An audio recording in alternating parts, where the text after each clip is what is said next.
Hey guys, welcome to Storytime and happy Friday to you. I know you've been working all week to get to today so you can spend time with your family for a couple days and then get right back on the grind. So I'll keep it short for you. Pretty much Mondays and Fridays, I like to tell you stories about my upbringing and about poverty, about life experiences, childhood trauma, so that you can kind of get an understanding of where I came from and how similar I am to you, right? So a lot of you guys might have worse experiences, and maybe you're still dealing with that today.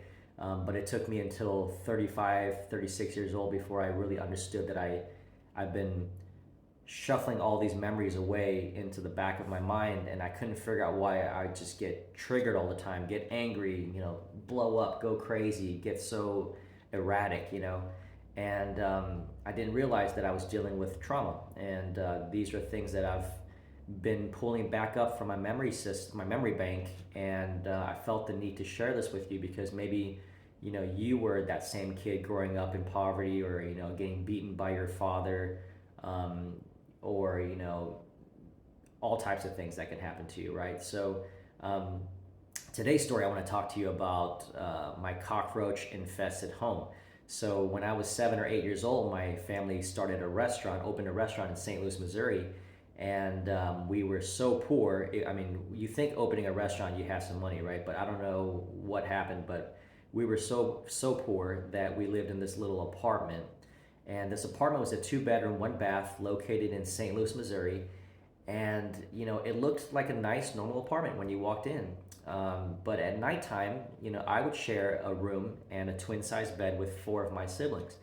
And at nighttime you're falling asleep and you feel these little creepy crawlers on your body. At 7 or 8 years old, you're scared. You don't want to check to see what's crawling on your body, or if anything's crawling. You just want to think positively and think that those are just coming from your blanket or whatnot, and you get those little those little shivers at nighttime.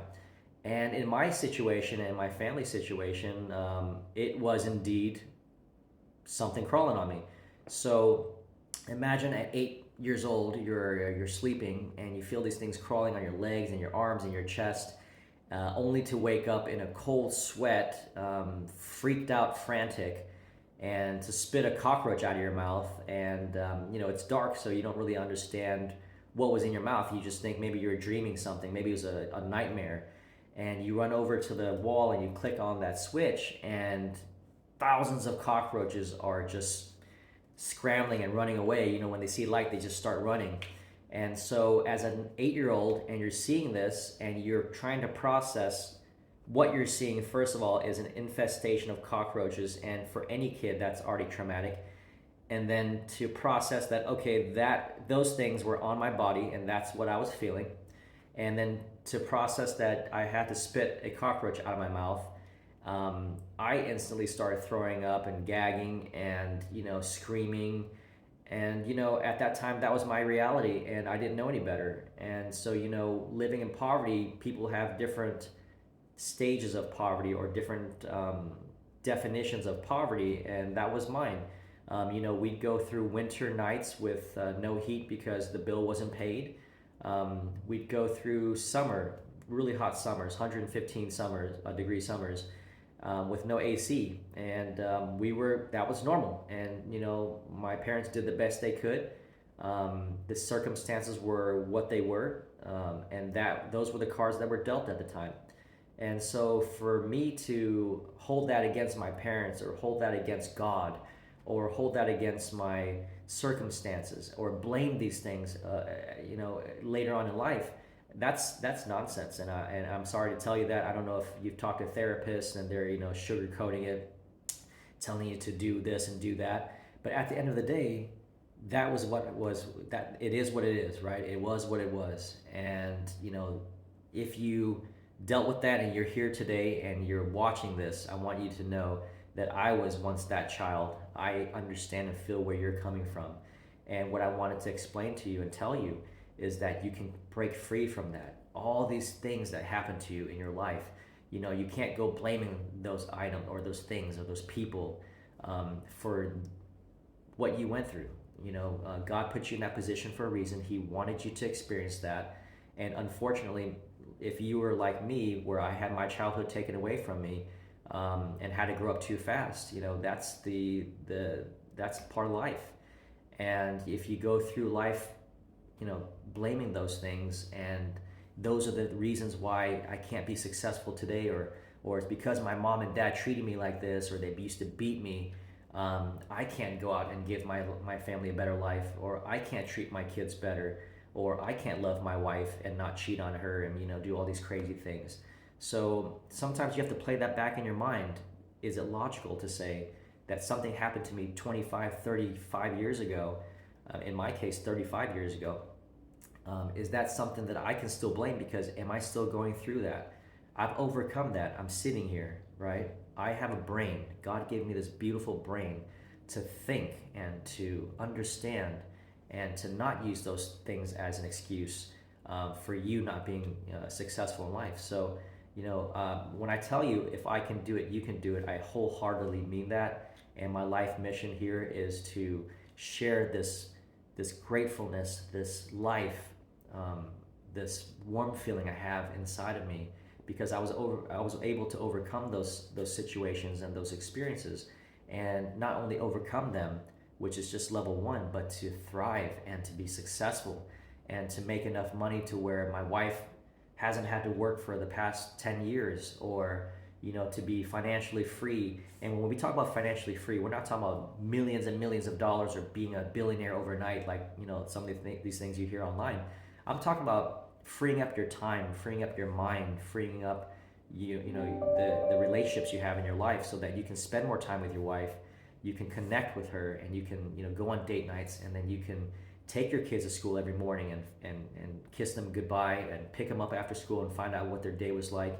You can have breakfast, lunch, dinner with your family every single day, and not be part of this rat race, so to speak, right? And so my goal is to teach you how I did that. I've done that personally. I experience that now. I work 2-3 hours a day, and I'm happy, man. I'm telling you, I've gone through all those experiences. I've been with my wife now for 24 years, raised two beautiful children, respectful, loving, great kids. And all the trauma that I had in my life, I do not bring that with me and put my kids through that, or put my wife through that. And I understand that those things, shaped me. And, through those experiences, I want to share these things with you. I want to share these stories with you, so that you can understand that, I've had it tough. You've probably had it tough. And I'm going to show you these little action steps on how to move forward and break free from those experiences, and to do really good in life. I can show you how to create your very own business, how to run the business, how the systems were set up, and how to get clients, and how to manage everything with just 2-3 hours a day, and to make several $100,000 a year. And what would that mean to you? How would that impact your life to make $500,000, $600,000, $700,000 a year? And what would that mean to your family? What kind of life could you give them? And so that's my goal. So I'm here to teach you that, and I'm here to do that for free. This is part of one of my bucket lists that I've always had in my mind, even before I started my company and started investing and doing all these things. So tune in Mondays and Fridays. I'm going to give you snippets of stories, and there's hundreds of them, and to let you know that I overcame all this stuff to be a functional, successful, loving, trusting human being. And you don't have to take your stress with you, and your PTSD and all these experiences, and they don't have to be crutches. You don't have to blame anyone. So yeah, tune in. I'm here to help, man. And if you need a one-on-one with me, just message me, and we'll hop on a Zoom call, and we'll hammer it out. Whatever problems you're having or you're going through, I can help you get through that. So yeah, just follow, comment, and let me know if you want to hear anything else, or if you want to talk about a specific subject. And like and share this to your friends. Who can this message help? That's my goal. So thank you so much, and God bless. Happy Friday to you.